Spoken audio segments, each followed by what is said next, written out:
Made it to hometowns. What a crazy one this was, but it is Peter's season. And bear with me because this might be a long recap. Oh, and sorry I'm not home again.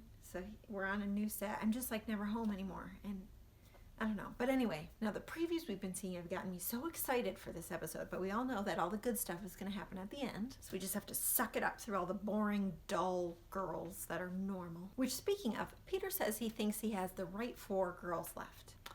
Questionable. Also, my wife is one of those 4. Yes, one of them, and her name is Madison. At least, make it hard for us to guess. So our first date is with Hannah Ann in Knoxville, Tennessee. We got a lot of Southern girls here. First thing she says is he'll need to impress her dad by being a tough man. Uh-oh, Peter. I don't think headbutting your own drink counts on this one. So they go axe throwing, and neither of them can get it to stick. And then somehow he gets a bullseye. And based on his excitement, he's clearly was not expecting to do well at that event. I still do think you're a good guy, Peter, but your throw needs some work. Then they go sit and talk about their feelings for a little bit, and Hannah Ann's response to everything is like a blink, a nod, and a mini smile. And then Peter writes her back a letter saying all the things that he loves about her. It's a very special gesture, which must mean he really likes her. I don't think she's Madison level, but she's definitely top 2. Then we go to meet the family, and if you didn't notice Hannah Ann's foreshadowing before the commercials, she said hopefully everything will go smoothly.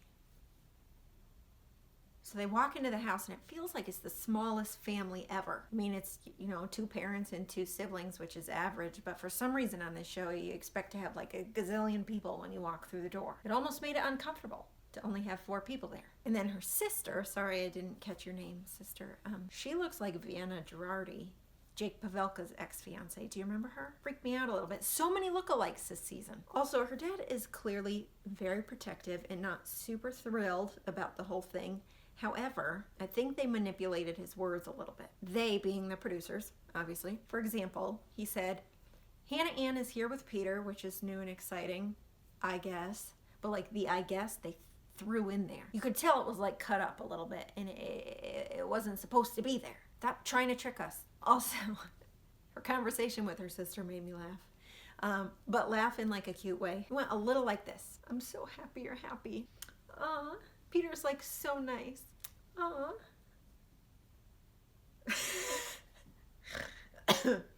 Now, Peter, in conversation with Hannah Ann's mom, says that he wants to tell her he's falling in love with her. And Hannah Ann's mom's response is, you need to tell her father. And this is the stuff I like. So he's sitting with her dad, and her dad's like, so where are you at with the other ladies? And Peter, basically sticking to his contractual obligations, says, what I can tell you is that there's something real here.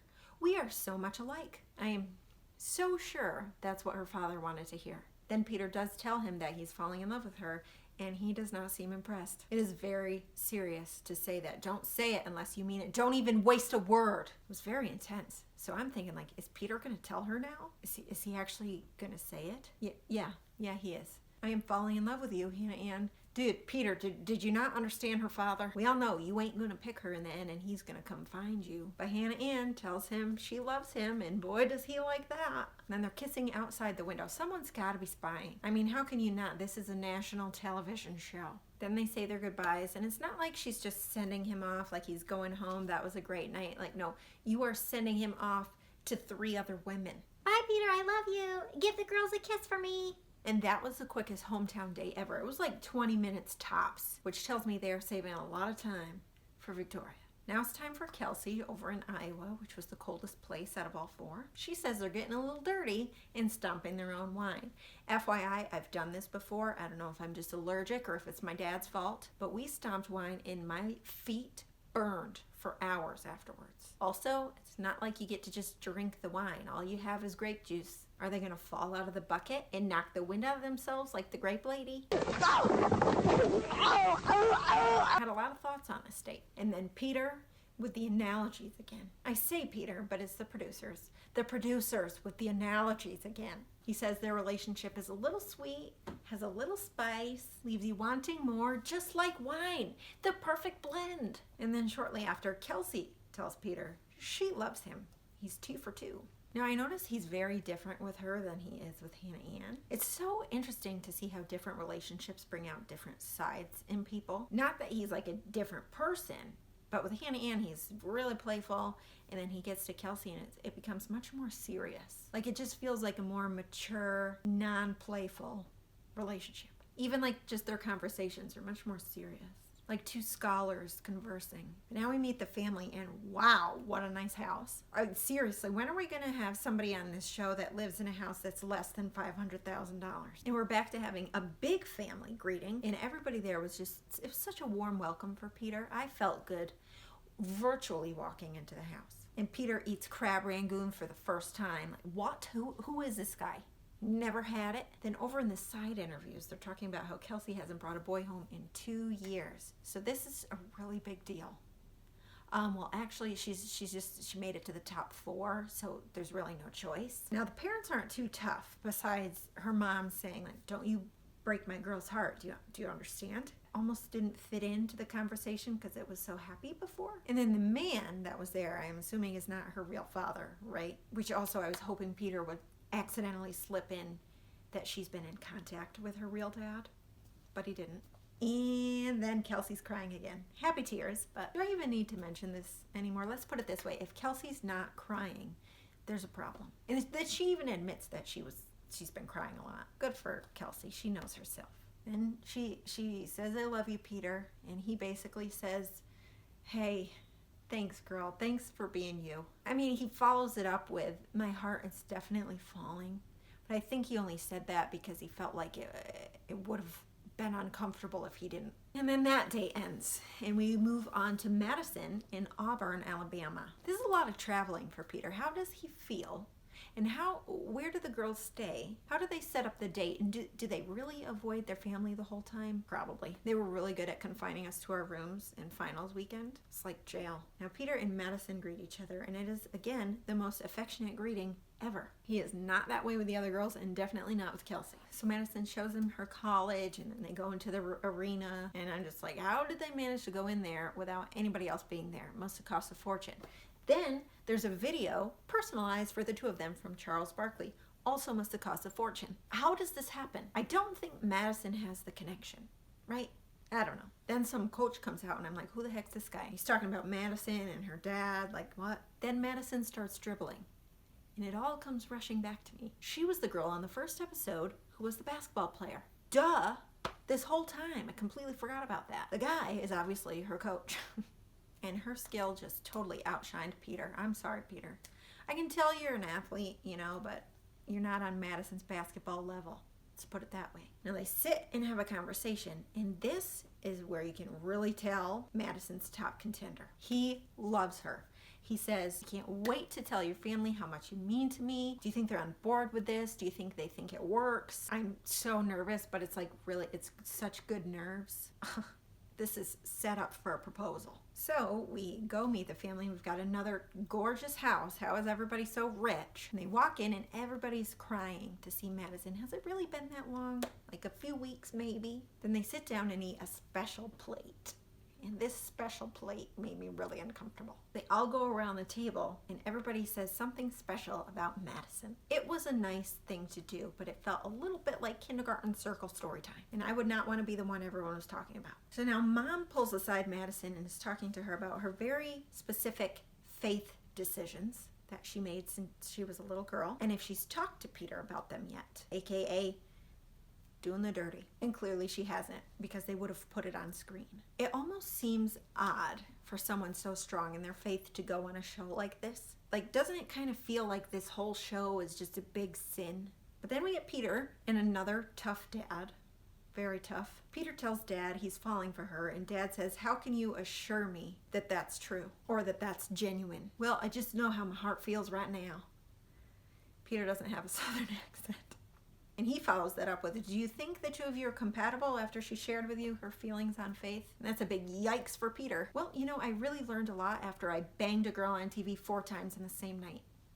So yeah, I think we're on the same page. And Madison also talks to Dad and wants Dad's support. And Dad's concerned that they've only known each other for a short period of time, and he doesn't want next week, a very special week. He doesn't want Peter to ask her to do something that she's not comfortable doing, aka doing the dirty. And he doesn't know yet if he's the one that should be your husband, but he also doesn't know that he's not. And I think that's logical. Thank you, Chad the dad, for having some sense in this very nonsensical situation. However, it did feel a little overprotective. She's an adult, share your advice, obviously, but she's also not a teenager, so she can make her own decisions.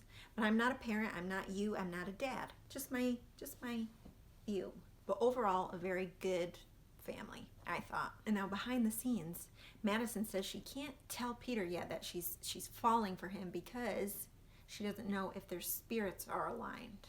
And all I can think is it's got to be about the coitus again. Then Peter says he loves Madison. I love Madison. He said it. So he's technically not 2 for 3 now, but like 1 for 3 for, I don't know. He loves Madison. I don't think they would air that unless that was going to be something real significant next week or the week after or something. Now, I also noticed Peter doesn't ask any of these parents for their daughter's hand in marriage. And I can imagine he's not going to ask Victoria's either. But I wonder what the final plan will be. Like, will he know who his final pick is and then ask the parents? Like, once he has it nailed down, I'm going to propose, give him a call, or is he not going to call at all and just, throw away that nice chivalry move? I kind of like the idea of not asking all 4 parents if he can marry their daughter. I hope he does it that way. Just ask the one final. But now for Victoria. I'm looking at the clock, okay? It's 9:09 p.m., which means we have 50 minutes left and she's the only date. So once again, Victoria gets all of the screen time. Congratulations, FabFitFun. Here's your new influencer. So we're in Virginia Beach with Victoria and her dog, and I hope she's much nicer to the dog than she is to Peter. Then Peter comes running in and Victoria says, "Hi!" Don't know if that was a greeting or like a chop. Then the dog runs away while she's groping her boyfriend. And then in Peter's interview, he's talking about how they have always had problems, but they've worked through them. But Peter, it's been like, 5 weeks and you've had 28 problems. And they get old time photos taken, which was kind of cute, whatever. And Peter says, a life with Victoria would never be boring. Yeah, well, if that's how you want to rationalize it. Also, I saw a meme that says Victoria looks like Finding Nemo, and now that's all I can see. And then you know how they finished the date? With a country concert. No, not Chase Rice, but it is Hunter Hayes. Now, I'm like, how did they get Chase Rice to this concert? Well, it was because it was her ex. Is that how Hunter Hayes is here too? But also, why would she want to relive the country dancing that they had? So that Peter can remember how you guys made out to all your ex-boyfriends' hit singles? I'll push that aside. This is a very appropriate song for the two of them. She is not easy, in the literal sense at least, but she is crazy. And Peter doesn't want easy. He wants crazy. So then Peter gets pulled aside by some random girl named Marissa, who we later find out is his ex. Really random. There are a lot of connections here on The Bachelor. Nice job, producers. Alea and Victoria P. Marissa and Victoria F. Sydney and Hannah Brown. But essentially, Peter's talking to this Marissa girl. They have some pointless small talk. And then she tells him to be careful because she knows that he's a good guy and he doesn't deserve the person that he's on a date with right now. So Peter goes from all smiles to just... She apparently knows Victoria on a very personal level, and her face is blurred out, which means she has to be telling the truth. So of course now Peter's all flustered and he gets into the car with what appears to be that producer girl that everyone's talking about. And please, please, please don't let these rumors be true because it would just ruin everything. So now we get to meeting Victoria's family, technically, and it's another beautiful freaking house. So right off the bat, Peter tells Victoria he wants to talk, which are like the words of death. So they sit down on the porch outside the front door as if her family isn't right on the other side. But he tells her about his run-in with Marissa and how she informs Peter that Victoria caused a lot of other relationships to end. I don't even know what that means. It seemed awfully vague, but it was clearly a major trigger for Victoria because she got on the defensive like instantaneously. Peter wants her to elaborate on it and explain to her why Marissa would say something like this. Naturally, obviously, of course. And Victoria doesn't say like, okay, well, here's what happened. Maybe she said it because of this. No, she just cries. She cries and whines and says, it's so much effing drama all the time. Yeah, Victoria, we all agree with you. And who is the common denominator? It's you. Peter says, excuse me? And she says, excuse you what? All while fixing her hair. That's a girl that's defensive, but also aggressive and wants to attack someone that calls her out. I mean, I understand having some initial feelings of anger because it is a really big night. You're about to take him to meet your family. You don't want to go in there with like some negative aura. And you're literally on your front porch. But also, it should be very simple for her to try to ease Peter's concerns if she did nothing wrong. Really simple. And then Peter is spot on when he says she is constantly pushing him away and that he hasn't seen her fight for him. Really? You haven't? That's funny. And then she runs off. I would be so embarrassed watching this back if I were her. Just the whole season, really. But eventually she makes her way back and they're just having stupid arguments. And the whole scene, them arguing right there, is a clear vision, like the ultimate movie trailer of a toxic relationship. This is your future, Peter. I'm kind of like dumbfounded that she's going on and on and on about her high hopes for him meeting her family. Like, he's right at your house. He can still come in and meet your family. And really, you could remedy this pretty quick and give him an explanation. But no, you just want to dance around the bush that's on fire, that's going to burn you up because you're so guilty. And then he leaves. And I don't know what caused that. Did she tell him to leave? Did he decide to leave? I don't know. But he left. Wow. If you've ever had one of your guy friends tell you that they have a crazy girlfriend, it was Victoria. They were dating Victoria. And now she's hysterical, so her whole entire family comes out and comforts her, which props to them. That's a good circle to have there. And after a brief commercial break, we come back and Peter's still in Virginia, so it's not over. There's a knock on his hotel door. Who could it be? Oh, it's Victoria. She apologizes for how it went down, and he says that they have no communication skills together. Bingo! She agrees with that for some reason, but she's the cancer of the relationship. The only issue here is that Peter says 99% of the time things are awesome. And if you ask me, that's a pretty generous percentage. Victoria basically wants him to know that she's falling for him and that she's really trying really hard. You're trying? What are you trying? Exactly. This girl does whatever she needs to do to keep him around, and as soon as she swoops him back in, she lets the crazy loose again. This will be your life, Peter. So he's not ready to make a decision. So she leaves, and as she's leaving, she slips him an old-time photo and walks out the door. And as she's leaving, she turns back to look at him, and he just slams the door shut. I don't think it was on purpose, but it was good.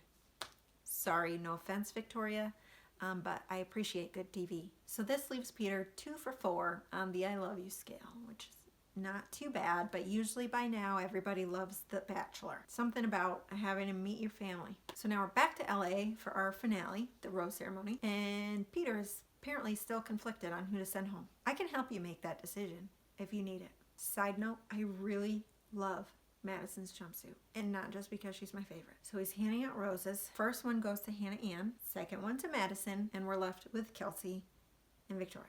And who does the third one go to? Victoria, which we knew was coming because all of her interviews are saying, oh my gosh, I know he's gonna send me home. I'm going home today, which always means that she's not. And I just cannot believe this. This was hometown dates and she didn't have one. You can't progress to fantasy suite week if you don't have a hometown date. She cheated. What did she really slip him on the way out the hotel room? Was that thing laced with love potion? And that's it. A real love potion. Yeah, that's right, self-promotion. So anyway, he walks Kelsey out and tells her he wasn't on the same page when she told him she loved him. And I know this sounds bad, and it's probably not true, but I almost feel like he kept Kelsey around because he knew that she was like a done deal. They would be compatible. She really cared about him. And if things didn't progress enough with the other women, he'd always have Kelsey. That's really bad. I shouldn't have said that. But I feel like it's a possibility. So everyone else was kind of like a crapshoot. Don't know for sure. He was, he had a lot of questions, but never with Kelsey. But now things have progressed and he's got some security. Okay, I'm just going to stop. It's probably not true. So that's that for the episode, and we're on our way to Australia, but not before Madison tells Peter, wait, can I talk to you for a minute? Pre-fantasy suites.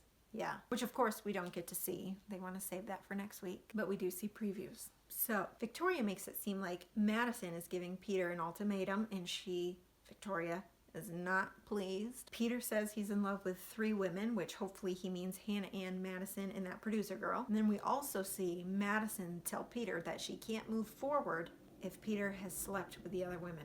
My prediction, people. It's halfway there. And at the very end, on that final clip, we get a quick preview of Victoria's family, and they seem like a hoot. I'm sad that we missed them. But that wraps up hometowns. I'm getting so anxious, literally, to see how this finishes. Mostly because, like, what's going on here? Who's gonna be good for Peter? I don't know. It's been a wild ride, this one. It's not over yet. And I'll see you next week for Fantasy Suites.